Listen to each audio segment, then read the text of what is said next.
अब आप ये देखिए कि 28 विपक्षी दलों का इंडिया गठबंधन कैसे अब इन्हीं विपक्षी दलों के लिए एक दल बन गया है। 2 दिन पहले हमने आपको कहा था कि प्राण प्रतिष्ठा के बाद ऐसा लगता है जैसे इंडिया गठबंधन के प्राण निकलने ही शुरू हो गए हैं।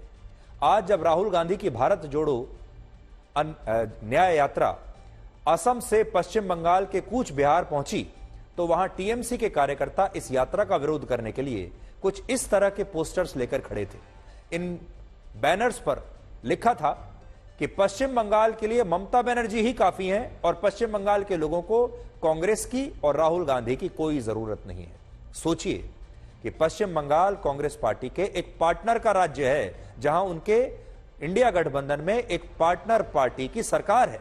और वहां पर राहुल गांधी को इस तरह के बैनर्स और पोस्टर्स दिखाए जाएं जिसमें यह कहा जाए कि आपकी यहां जरूरत नहीं है, तो आप समझ लीजिए इंडिया गठबंधन की क्या हालत है।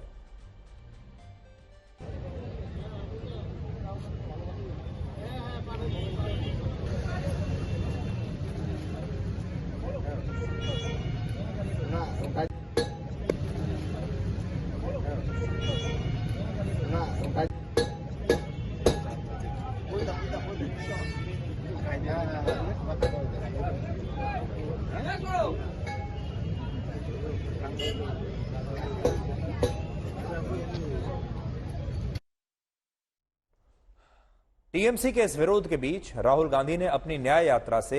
2 दिन का ब्रेक ले लिया है और वो वापस अभी दिल्ली आ गए हैं 2 दिन के लिए। और कांग्रेस ने कहा है कि अब ये न्याय यात्रा 2 दिन बंद रहेगी। हालांकि हमें ऐसा पता चला है कि पश्चिम बंगाल से इस यात्रा को निकालने पर कांग्रेस में काफी कंफ्यूजन है, क्योंकि अभी किसी को यह समझ नहीं आ रहा कि पश्चिम बंगाल में राहुल गांधी इस यात्रा से न्याय किसके लिए मांगेंगे, क्योंकि पश्चिम बंगाल में तो बीजेपी की सरकार है नहीं, वहां तो ममता बनर्जी की सरकार है। और इसलिए कांग्रेस को अभी यह समझ में नहीं आ रहा कि वो पश्चिम बंगाल में न्याय किससे मांगे, और शायद इसीलिए राहुल गांधी इस यात्रा को बीच में छोड़कर दिल्ली आ गए हैं। लेकिन यह कांग्रेस के लिए एक बड़ा झटका है कि उन्हीं की पार्टनर ममता बनर्जी कल ये कहती हैं कि वो अकेले चुनाव लड़ेंगी, और आज ममता बनर्जी के ही कथित रूप से कुछ कार्यकर्ता राहुल गांधी को वापस जाने के लिए कहते हैं और कहते हैं कि आपकी यहां कोई जरूरत नहीं है। इससे भी बड़ी बात यह कि जब राहुल गांधी को लोकसभा चुनाव में मोदी सरकार के खिलाफ,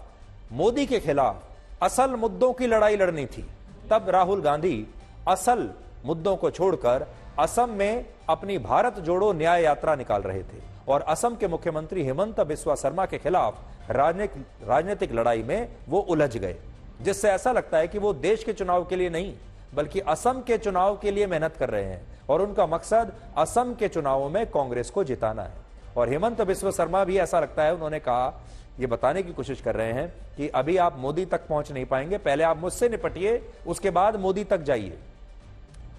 राहुल गांधी की लड़ाई लोकसभा चुनाव में नरेंद्र मोदी से है या फिर असम के मुख्यमंत्री हेमंत बिस्वा शर्मा से, लेकिन हेमंत बिस्वा शर्मा ने उन्हें पहले ही अपने साथ उलझा लिया है। राहुल गांधी की पूरी राजनीति को देखकर ऐसा लगता है कि वो हेमंत बिस्वा शर्मा से मुकाबला कर रहे हैं, मोदी तक तो वो पहुंच ही नहीं पा रहे।